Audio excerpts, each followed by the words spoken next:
Alright, you guys, part 3, the final part of Kenya versus Tanzania.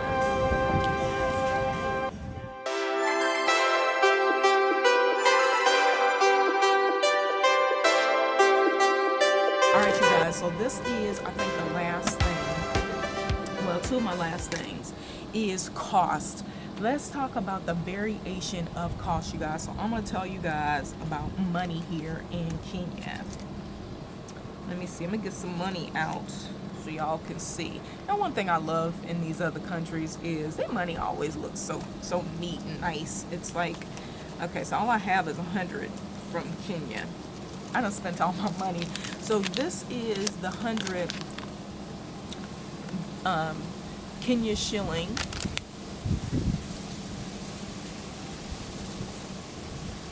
This is what it looks like. So all their money pretty much looks like this. It actually looks very, very similar to the Tanzanian shilling. So very similar. Actually, the 5,000 is about the same color. So I'm going to tell you what the cost is, cost variation from Kenya to Tanzania. So it is 2,300 T shillings to $1 in Tanzania, and 100 K shillings to $1 in Kenya. So this is a dollar, a little less than a dollar. It's like 95 cents, something like that, right? But on average, you can do a 1 to 100 thing, and it's easily to kind of mentally convert. So if you got a 500 bill, it's $5. If you got a 10,000, it's $10. 20,000, it's $20, something along those lines. And so you actually can see, what your spending is. Overall, people will say that it is more expensive in Kenya, but I try to break it down by item, things that you purchase. So for example, grocery shopping. Let's talk about the simple thing. I will say buying vegetables, as you guys know, I am plant-based. I will say that it's very comparable. The one thing is access to vegetables here is a little bit different. They don't have a million vendors cluttering the street. So that's one of the other comparisons I was going to make is cleanliness. Kenya is just cleaner. Even in Mombasa, it's cleaner. It's not as convoluted. There aren't peddlers and vendors everywhere. They're in certain areas, and so it makes all the difference in the world. It just makes it look different. You have them there in the city and things like that, but here there is a store. Literally, I walk right out my apartment and the store and the veggie shop. There's a grocery store that has vegetables. I don't buy my vegetables from them. I support them in another way, and I get my veggies from the shop, y'all. I get a pretty big helping of vegetables, and I spend about $3.50 every time I go. $350 is about $3.20, something like that, for all of my veggies, which is still cheaper to me than the United States. And I can buy stalks of like greens and stuff, because they have these huge bushels, which for me would go bad, if I'm buying every couple of days. And so I just literally just go and buy in stalks. They weigh it anyway, so it works out. Buy a couple of potatoes, one onion, one avocado, things like that, and it comes out to about $3 each time that I go to the store. So I think it's very comparable to what you'll find in Tanzania, especially if you get someone who is not charging you exorbitant amounts on the street. I think it's very reasonable in Tanzania.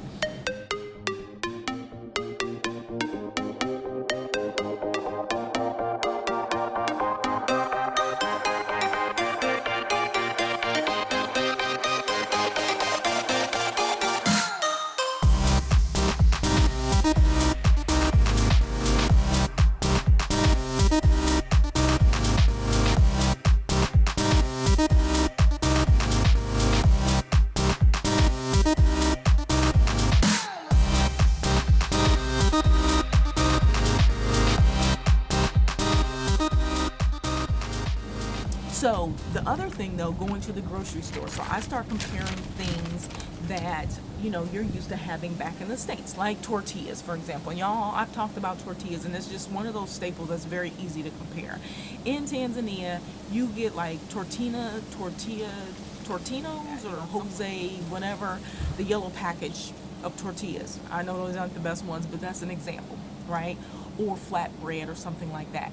It could be 25,000 T shillings, which is going to break down. Remember, it's 2,300 to $1, so that's about 2,000 for each. Divide by 2 minus a little bit more, so 25 is about let's say $12, right? Minus a couple more dollars. So $10 for a pack of 10 tortillas in Tanzania. Here in Kenya, you can get them from the store for $350. That's $3. It's about on average.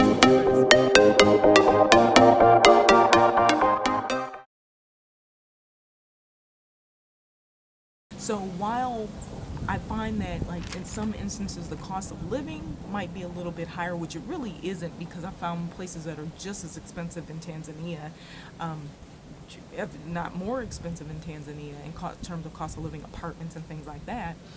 When you start to break down the necessities and the things that you need that actually increase your living day to day, month to month, week to week, those kinds of things, that's where the difference comes in. And that's where I either see more comparable prices here, and it might be because they have more access, because they're more developed. I'm not quite sure, because they're both on the coast, so they both have access. Why Tanzania has less access to imported things when they have a huge importation system and everything like that. It's really very confusing, and there's only one answer, and you can call me for consultation to find out what that is.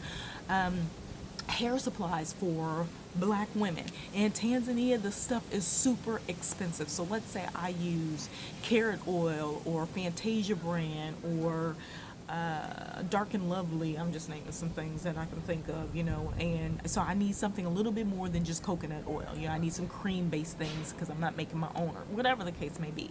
So I need some of these products. There's a store you can go into. Local grocery stores, they won't have a lot of the things, but they have a lot of shops. And you can go in these shops, and they start off at about 25, 40,000, 45,000 for like small containers, not even 8 ounces of the same things that you would get in the States. And so that is about $20, anywhere from $15 to $20 for the same bottle of something that if I go to a local beauty supply, I'm paying maybe $4. I'm paying maybe $8 for high end or bigger, 16 ounces or higher. In Kenya, I've noticed, like specifically in Mombasa, I haven't seen any real shops here. They have all the stuff at the grocery, and the prices are very comparable to what I see in the States. And you'll get things for $2, $3. Some of the things are a little bit more expensive, but like I bought neem oil, cold pressed neem oil, which isn't super expensive, but unless you can find somebody to make it for you in Tanzania, it's pretty cheap. But if you go in the store, it's more expensive. Here I found it for like $4, for 8 ounces of it. It was like 8 or 12 ounces. Yeah, I think 8 ounces. And so little things like that. Hair products are extremely important. What else? Alright, you guys, so I am at a store in Kenya and checking out their beauty and bath supply. And a lot of things are pretty comparable to what we get in the States, price-wise. So, not too shabby. Some things are a little overpriced, but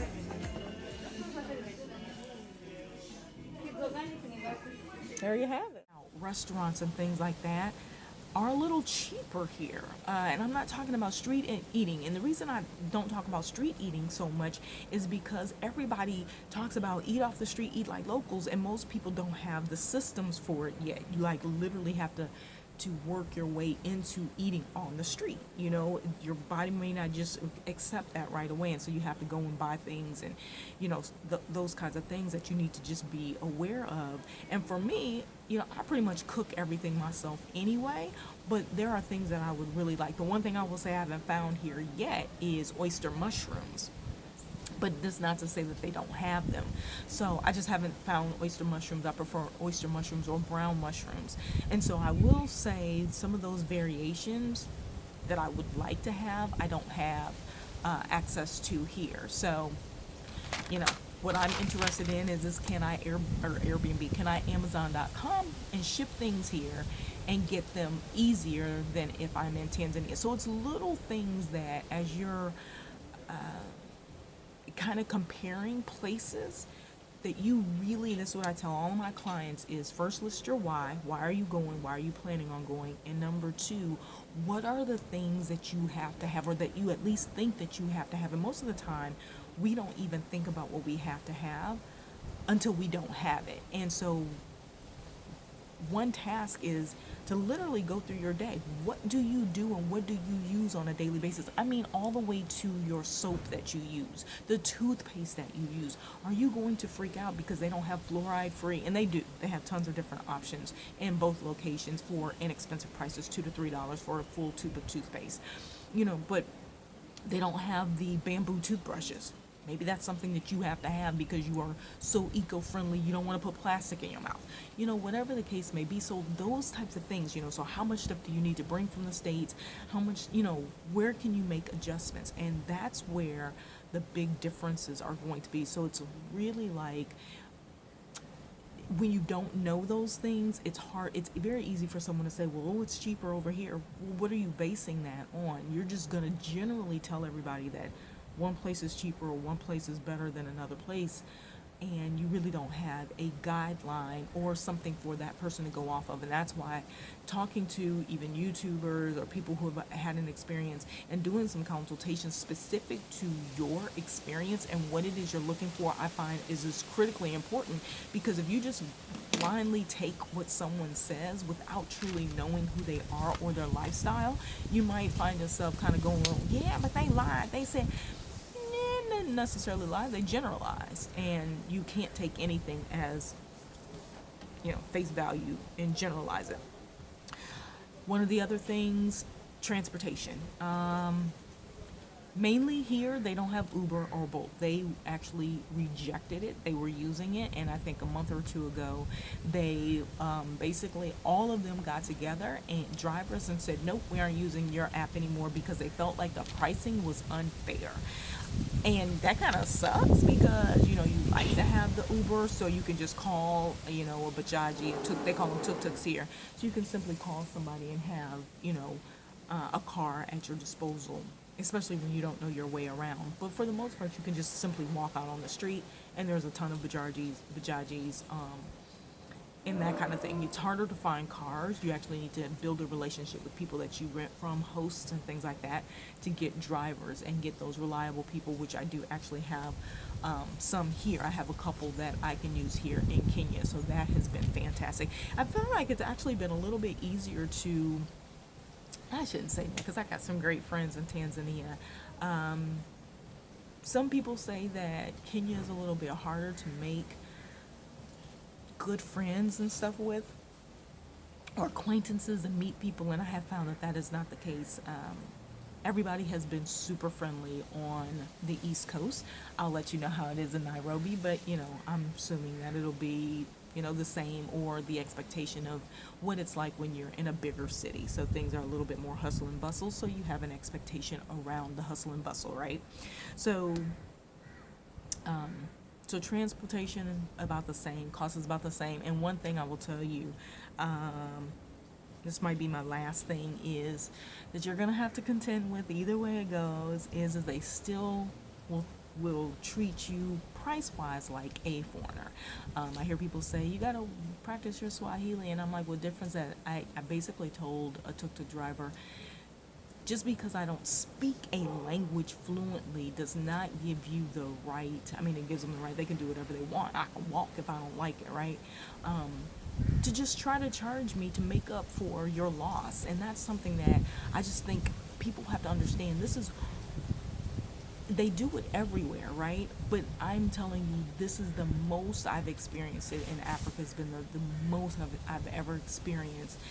The complete separation, simply because you don't speak the language, specifically, they don't even care what your color is. That, you might be a long lost cousin or something, it doesn't matter.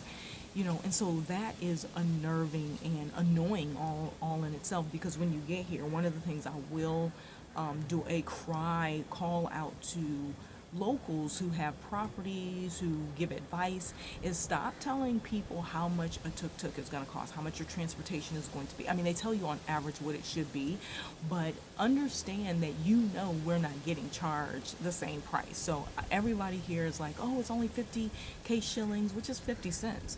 To go from here to here, y'all, I'm getting charged 300, which is technically only $3, but you run through money so quickly because it is 8 times the price. It's 6 times what they would normally charge someone else. And even last night I was talking to my host and I was telling her what I was being charged from, going 3 minutes away to here.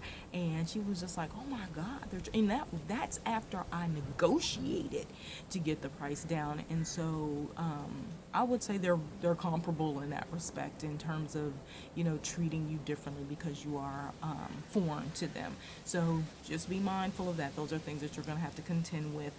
The other comparison is language. So here, pretty much everybody speaks English.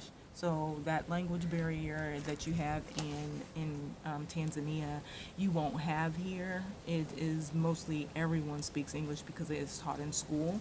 So even the people who speak a very little, or those people are the smaller percentage of the population, and that's even here in on the East Coast as well as more inland. Now I don't know once you get into the outskirts and more of the farmland places how that is with the English speaking, but oh, there's a beautiful butterfly. I can't see it, it's behind me. There's butterflies all over the place.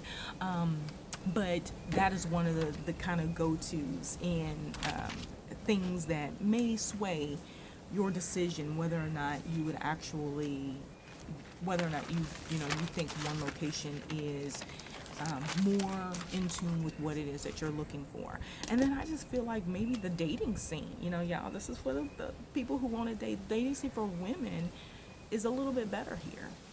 You can reach out to me for a one-on-one on that topic, and I can explain to you why I think that, given 8 months in Tanzania versus 2 weeks in Kenya, and I was able to make that determination rather quickly.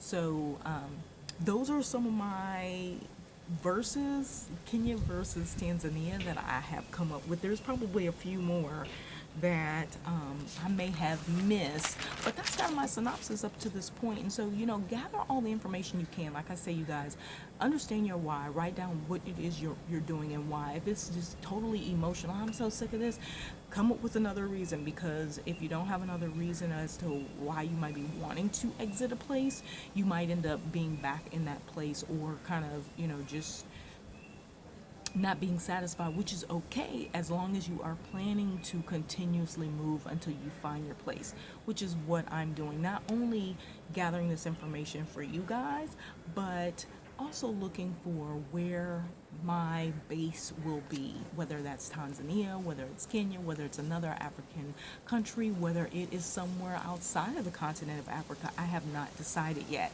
And so I am here to offer you guys assistance along my journey and help you either start your journey or continue your journey. So please feel free to reach out.